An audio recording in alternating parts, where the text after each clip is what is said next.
O presidente Lula aparece à frente do ex-presidente Jair Bolsonaro em um novo levantamento estimulado de primeiro turno para a eleição presidencial de 2026 do ano que vem, segundo pesquisa Genial Quest, divulgada hoje, durante evento que ocorreu hoje em Sorocaba, no interior de São Paulo. O petista falou sobre a possibilidade de um quarto mandato. Eu qualquer dia vou subir a rampa do Palácio do Planalto correndo para ver quem é que vai me acompanhar. Então o jeito é o seguinte, se prepare para a seguinte questão. Um mandato do Lula incomodou muita gente. 2 mandatos incomodou muito mais. 3 mandatos, muito mais. Imagina se tiver o 4º mandato, como é que eles vão ficar incomodados. Então se prepare que tem coisa aí para frente. Lula tem 34% das intenções de voto contra 28% de Bolsonaro, que está em prisão domiciliar e inelegível até 2030, após condenações do TSE, Tribunal Superior Eleitoral. Em um cenário de candidaturas de Lula e Bolsonaro, Lula teria 34% e Jair Bolsonaro 28%. Ciro Gomes, do PDT, 8%. Ratinho Júnior, do PSD, 7%. Ronaldo Caiado, do União, 3%. Romeu Zema, do Novo, 3%. E indecisos, 4%. Já brancos, nulos, não vão votar, somam 13%. O levantamento ainda testou outros cenários com diferentes nomes no lugar de Bolsonaro. No caso de uma decisão com a Michele Bolsonaro, esposa dele, como candidata, Lula teria 35% e a ex-primeira-dama 21%. Ciro Gomes, 9%, Ratinho Júnior, 8%, Ronaldo Caiado e Romeu Zema estão neste cenário empatados em 4%, indecisos somam 5%, branco, nulos e aqueles que não vão votar somam 14%. Em uma outra possibilidade, com Tarcísio de Freitas como candidato, o presidente Lula teria 35% dos votos e Tarcísio de Freitas, do Republicanos, 17%. Já Ciro Gomes, 11%. Ronaldo Caiado, 6%. Romeu Zema, 4%. Indecisos, 16%. Branco, nulos, não vão votar, tem 21%.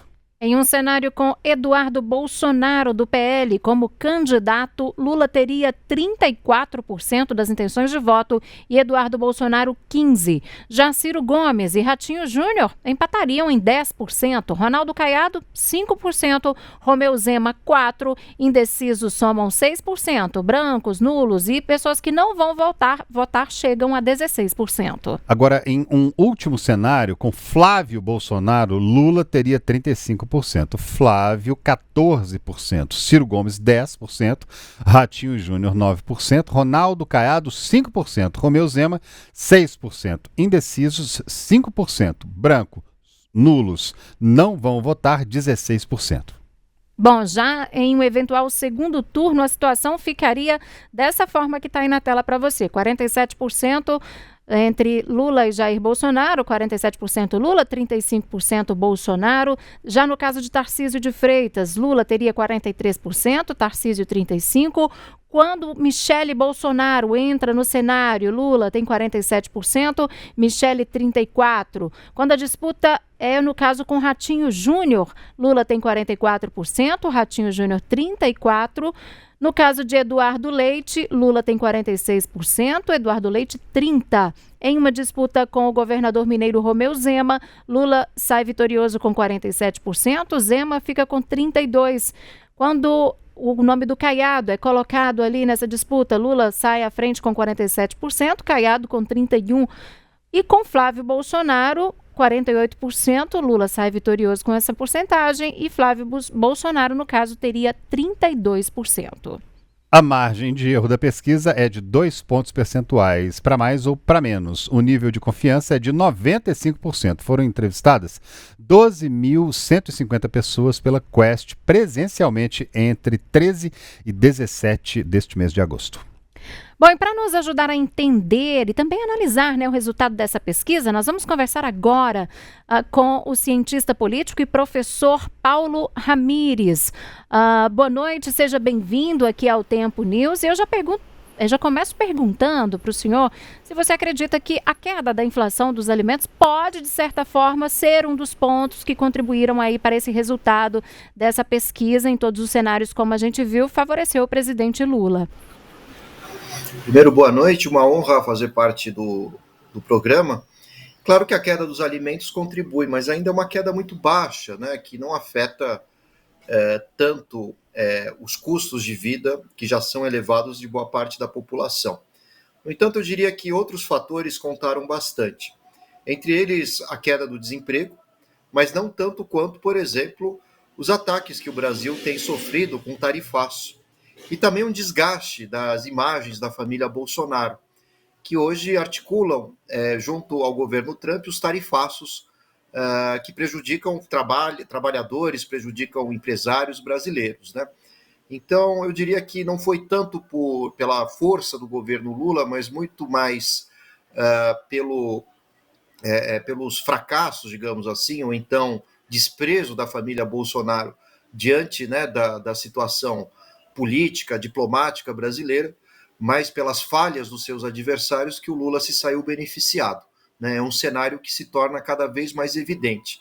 E considerando que falta um ano para a eleição, Lula consegue bons números, né? E mesmo as pesquisas mostradas ontem mostram que a popularidade do Lula tem melhorado também, né? Ele já alcançou o piso, né? E agora começa a subir também, tendo uma elevação da sua taxa de aprovação. Há também, entre os candidatos de direita, uma certa dificuldade de manutenção de um discurso único e uma unidade, principalmente, e esses candidatos ficam batendo cabeça. A gente viu, inclusive, essa semana, o Carlos Bolsonaro atacando aliados de Bolsonaro e pretensos substitutos, né, de seu nome para receber esse espólio político de 2022, que não é pouca coisa, que o Bolsonaro teve. E agora também a gente viu a disputa, né, nos áudios deflagrados pela Polícia Federal, do próprio Eduardo Bolsonaro junto ao Tarcísio, né? Então isso dificulta a composição de uma unidade de direita e, por outro lado, facilita a vida do Lula, que não pelos próprios méritos, mas muito mais pela confusão que hoje impera no espectro de direita, o Lula acaba se saindo com alguma vantagem. Certo, professor, a gente viu de ontem para hoje aí a divulgação de áudios, né, gravações que foram obtidas por intermédio de investigações da Polícia Federal em telefones do ex-presidente Jair Bolsonaro. A gente vê ali em que há uma conversa muito próxima dele com o pastor Silas Malafaia, a ponto de ele ser aconselhado em diversos momentos sobre como agir, o que deve fazer, se deve falar dessa forma ou daquela outra forma, e também falando mal do filho, uma briga com o filho. A gente tem, nesse momento, algum tipo de relação, assim, porque o PT, de um modo geral, né, o Partido dos Trabalhadores, o Partido do Presidente da República, o próprio Presidente da República, estão, assim, praticamente nadando de braçada nessa história, e o pastor chega a dizer para Bolsonaro na gravação, a voz atribuída a ele, é importante lembrar nesses tempos de inteligência artificial, mas a voz ali atribuída ao pastor Silas Malafaia, diz a Bolsonaro que ele está entregando o nacionalismo ao Lula, deixando que o presidente atual assuma esse papel de ser o chefe real da nação. O senhor vê alguma interferência nessas informações todas, empurrando para cima a popularidade do atual presidente da República?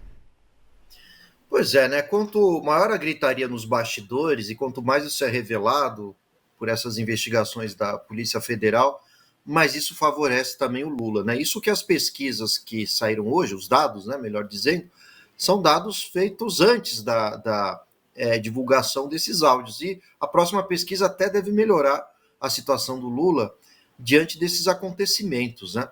Vale dizer que nunca é saudável para a democracia combinar religião com política, né? Ainda mais vindo de líderes religiosos como é o Malafaia, né? Gostem ou não, ele é uma figura muito importante, né? Representa um segmento gigantesco da população, né? Um segmento religioso que tem muitos adeptos e deve ter, com certeza, decepcionado muitos dos seus fiéis, né? Seja pelo linguajar chulo utilizado e até mesmo essa tentativa de interferência sobre as dinâmicas políticas, né? É preferível sempre que, claro, todo cidadão tem direito de opinar, é uma conversa privada, diga-se de passagem, mas eu diria que rompe bastante com uma imagem positiva que se possa ter do pastor Malafaia, né? Claro que aqui nós não estamos tratando, né, de aspectos da fé, que é uma coisa muito pessoal, mas a política é pública, a política interessa a todos, né? A política não tem dono. E quando a gente vê um segmento religioso como o do Malafaia, ou simplesmente o Malafaia, né, que empurra tantos fiéis para suas igrejas, falando com tanta, com um ar tão baixo, né, tão chulo, isso tende a afastar muitos religiosos, como já está acontecendo também do espectro bolsonarista, né? Então, soa muito mal para a democracia que a gente tenha uma figura tão importante como o Malafaia intervindo sobre as dinâmicas políticas. E pior, para salvar um político que hoje, que é o Bolsonaro, né, que hoje atua contra os interesses dos brasileiros, né? É bom que se diga isso, porque independentemente de um cidadão ser de esquerda, de direita, de centro, seja lá qual for o partido político que ele vote, existem interesses pragmáticos, econômicos, né? Muitos trabalhadores que precisam dos seus trabalhos, trabalham ali para o agronegócio, trabalham no setor de exportações, muitos empresários sérios também, que com muito custo alavancaram seus negócios e, de repente, apenas para salvar o Bolsonaro da prisão por conta do 8 de janeiro, que foi uma tentativa de golpe, gostem ou não, mas foi sim, fora todas as conspirações descobertas, tentativas de assassinato, o planejamento de assassinato de presidente, de vice, de juiz do STF, né? Enfim. Então, soa muito mal que todo esse estrago esteja sendo feito ao Brasil unicamente para salvar o Bolsonaro da prisão, né? Eu diria que isso alimenta, por outro lado, e contraditoriamente, um sentimento de revolta, um sentimento de desapego daqueles que antes estavam ao lado do Bolsonaro. Está acontecendo isso, e isso é demonstrado através das pesquisas, seja o aumento da popularidade de Lula, ou até mesmo o seu certo favoritismo na disputa eleitoral, como eu disse, conforme apontam as pesquisas. Olá, professor, boa noite. A gente tem um cenário de pesquisas, das últimas pesquisas, favorecendo o presidente Lula. O senhor falou agora há pouco também que as próximas pesquisas devem seguir esse mesmo caminho, mas a gente está a um ano do início da campanha eleitoral e até o momento sem nenhuma confirmação de quem vão ser os principais candidatos nesse cenário de polarização. Considerando isso, né? Nem a esquerda, nem a direita, nenhum dos dois grupos anunciou quem deve disputar as urnas na disputa pelo Palácio do Planalto. Qual seria o melhor momento para que esses grupos confirmassem esse nome diante de toda essa especulação? A gente não sabe, o presidente Lula não anunciou se vai ser ele ou se vai ser outro candidato. Jair Bolsonaro não anunciou ainda quem vai ser o candidato apoiado por ele, porque ele está inelegível. Então, qual seria o melhor cenário para que esses possíveis candidatos consolidem os nomes deles a um ano desse início da campanha eleitoral? Claro que, ainda faltando um ano, os políticos ainda, no máximo, criam insinuações de que serão candidatos. Não há dúvidas de que Lula será o candidato, né, representante dos vieses progressistas, também de esquerda. Não há outro nome também, além de Lula, com a mesma força, né? Não existe essa possibilidade, salvo aconteça alguma coisa extraordinária na vida do Lula. Mas, por outro lado, né, os grupos de direita estão muito desorganizados, ficaram órfãos, né, com a ineligibilidade do Bolsonaro, e, para piorar a história, existem vários pretensos candidatos que poderiam receber esse espólio político, né, do Bolsonaro. Temos o Tarcísio aqui em São Paulo, onde estou, o Zema em Minas, o próprio Eduardo Leite ali no Rio Grande do Sul, o Caiado ali em Goiás, são os nomes mais favoritos, né? Mas, ao mesmo tempo, falta esse consenso. Claro que, faltando mais ou menos 5, 6 meses antes das eleições, as chapas devem ser fechadas, né? Mas tudo indica que, hoje, a direita está batendo cabeça, né? Fazendo gols contras, um atacando o outro, isso confunde a cabeça do eleitor. A exemplo do que aconteceu em 2018, quando Lula foi preso, e existiam nomes para substituí-lo, que variava desde Boulos, passando por Ciro Gomes, ou mesmo Haddad. E essa demora nunca é benéfica por uma candidatura, né? Quanto antes um nome se estabelece, mais ele ganha repercussão, mais nas redes sociais esse nome é debatido e, claro, ele começa a entrar na mentalidade, no imaginário do eleitor. Agora, isso não está acontecendo com a direita. O Tarcísio, ninguém sabe se vai ser candidato a governador novamente ou a presidente, se o Zema vai ser candidato a senador ou presidente, enfim. Então, falta essa articulação, falta essa centralização de um nome só. E fora o fato de que os pretensos nomes para substituir o Bolsonaro não têm o mesmo carisma do Bolsonaro, né? Apesar de muita gente não gostar do Bolsonaro, gostem ou não, é preciso afirmar que ele é uma figura carismática, assim como o Lula. Não é o mesmo tipo de carisma, mas são carismas suficientes para atrair massas de eleitores, né? Isso não acontece com Tarcísio, e São Paulo, diga-se de passagem, nunca foi um trampolim para a presidência, pelo menos desde a redemocratização. Vários candidatos do PSDB que foram governadores de São Paulo tiveram, de alguma forma, fracasso, né? Foi assim com Dória, foi assim com Serra, foi assim com Alckmin, que hoje é o vice, curiosamente.